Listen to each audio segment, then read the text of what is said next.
ऐसे ही उनका समय बीत रहा था। एक दिन जब रघु गाजर बेचने के लिए गया हुआ था तो पीछे से उसके खेत के पास से एक चरवाहा अपनी गायें लेकर जा रहा था। उसकी गायों ने गाजर को देखा तो रघु के खेत की तरफ दौड़ी। उन्होंने रघु के खेत से गाजर खाना शुरू कर दी।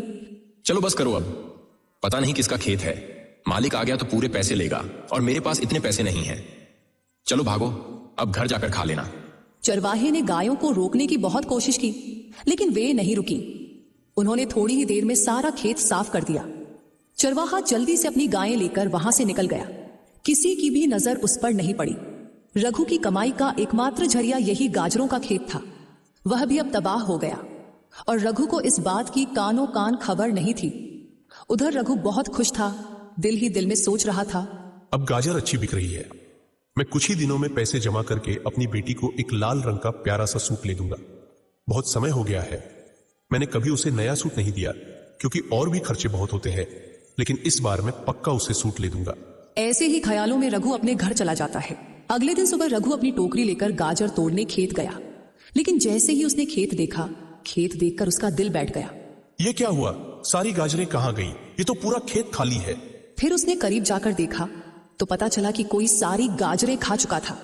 अब वह कौन है इसका रघु को पता नहीं था। रघु बहुत मायूस हुआ। रघु की आंखों में आंसू आ गए। मेरे पास रोटी कमाने का कोई और जरिया नहीं, अब मैं क्या करूं? रघु उदास होकर घर वापस आया। घर पहुंचकर वह बेटी के पास गया। क्या हुआ पिताजी, आज आप गाजर बेचने नहीं गए? सब ठीक तो है? आपकी तबीयत तो खराब नहीं? तबीयत तो ठीक है बेटा, लेकिन किस्मत खराब है। जब मैं खेत गया तो देखा कि पूरा खेत खाली है। पता नहीं कौन मेरी सारी गाजरें खा चुका है। मैंने आसपास कुछ लोगों से भी पूछा, लेकिन किसी को भी इस बात का पता नहीं। अब मैं क्या करूं? मुझे तो कुछ भी समझ नहीं आ रहा। दोबारा अगर खेत में गाजर लगाऊंगा तो 3 से 4 महीने लग जाएंगे। इतनी देर में हम क्या करेंगे? घर का खर्च कैसे चलेगा? मुझे तो इसी चिंता ने सताया हुआ है। पिताजी, आप इतनी चिंता मत करें।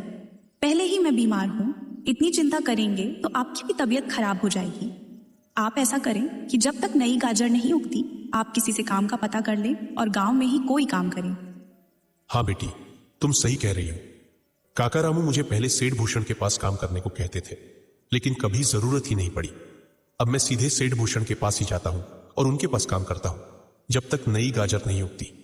ठीक है बेटी, मैं अभी जाता हूं, तुम अपना ख्याल रखना। रघु सेठ भूषण के पास काम का पता करने के लिए चला गया। सेठ जी, मैं आपके पास काम का पता करने के लिए आया हूं। मुझे कोई भी काम दे दीजिए, मैं मन लगाकर काम करूंगा। आपको शिकायत का मौका नहीं दूंगा। क्या हुआ रघु, तुम यहाँ काम ढूंढ रहे हो? तुम्हारी गाजर को क्या हुआ? तुम तो गाजर बेचते थे ना, फिर अचानक आज यहाँ को क्या हुआ? सब ठीक तो है ना? रघु ने सारी बात सेठ भूषण को बता दी। हाँ रघु, किस्मत तो तुम्हारी वाकई बहुत खराब है। अभी 2 दिन पहले ही मुझे एक नौकर की जरूरत थी जो कि कल ही आया है। अब मुझे किसी और आदमी की जरूरत नहीं है, लेकिन हाँ, अगर मुझे जरूरत होगी तो मैं तुम्हें जरूर बताऊंगा। सेठ जी, मैं बहुत उम्मीद लेकर आपके पास आया हूं।